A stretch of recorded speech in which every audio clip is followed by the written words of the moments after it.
Sabrina Nau, NIM 2314201133, kelas A4 semester 3, mahasiswa Universitas Pembangunan Indonesia Manado, Fakultas Keperawatan.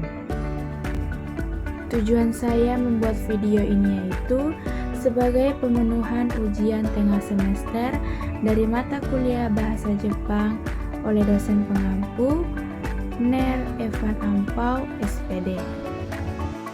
Kita masuk pada poin yang pertama, yaitu menyampaikan kesukaan.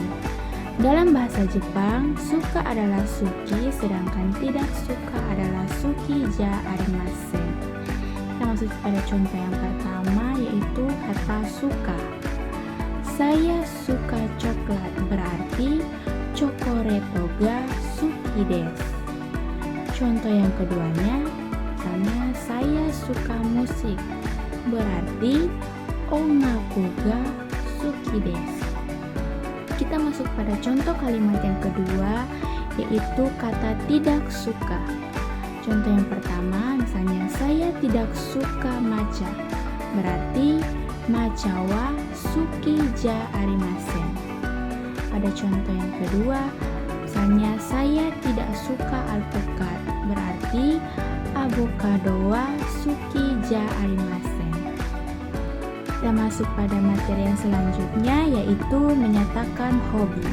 Untuk menyampaikan hobi biasa menggunakan kata sumi, yaitu kita masuk pada contoh yang pertama, yaitu misalnya hobi saya badminton, berarti sumi wa badminton desu. Contoh yang keduanya lagi, misalnya hobi saya olahraga, berarti sumi wa supotsu desu. Kita masuk pada contoh kalimat yang kedua, yaitu menyatakan bukan hobi saya. Berarti kita misalnya hobi saya bukan badminton, jadi sumi wa badminton ja arimasen.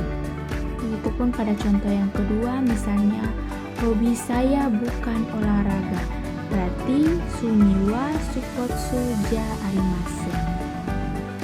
Kita masuk pada materi yang selanjutnya, yaitu untuk menyampaikan hobi atau kesukaan yang merupakan sebuah kegiatan harus menggunakan kata kerja ditambahkan kata koto. Misalnya contoh yang pertama, yaitu saya suka makan. Makan dalam bahasa Jepang yaitu taberu, berarti taberu koto ga suki desu.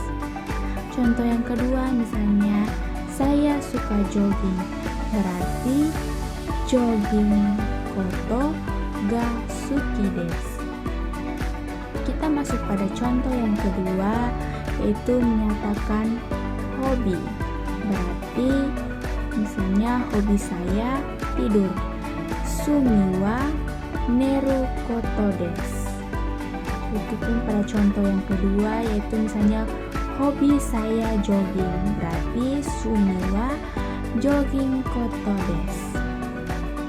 Kita masuk pada materi yang selanjutnya, yaitu bentuk positif, negatif, dan pertanyaan.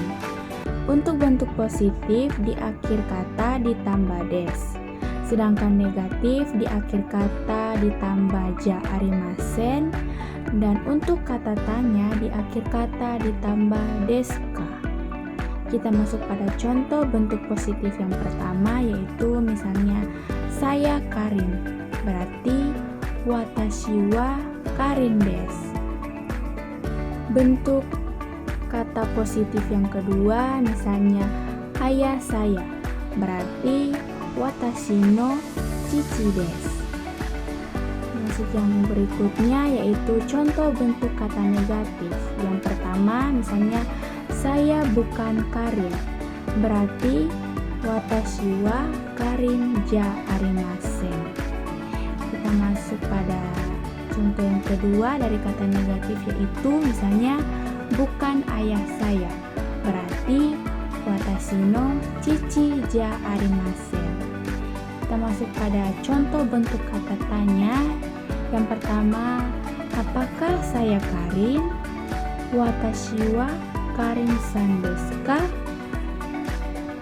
Contoh yang keduanya dari kata tanya yaitu misalnya apakah ayah saya? Berarti watashi no chichi desu ka? Kita masuk pada materi yang terakhir yaitu untuk menjawab pertanyaan biasa digunakan kata hai. So desu ka jika pertanyaan tersebut benar dan iye so ja arimasen jika pertanyaan tersebut salah. Kita masuk pada contoh yang pertama yaitu sensei desu ka? Hai, so desu. Berarti benar bahwa dia adalah sensei. Contoh yang kedua yaitu jukyusai desu ka? Iye, so ja arimasen. Berarti salah bahwa dia berumur 19 tahun. Dan contoh yang ketiga yaitu Rina-san desu ka? Iye, so ja arimasen. Karin desu. Berarti dia bukan Rina, tetapi dia adalah Karin. Mungkin itu saja yang bisa saya sampaikan dari materi bahasa Jepang. Sekian dan terima kasih.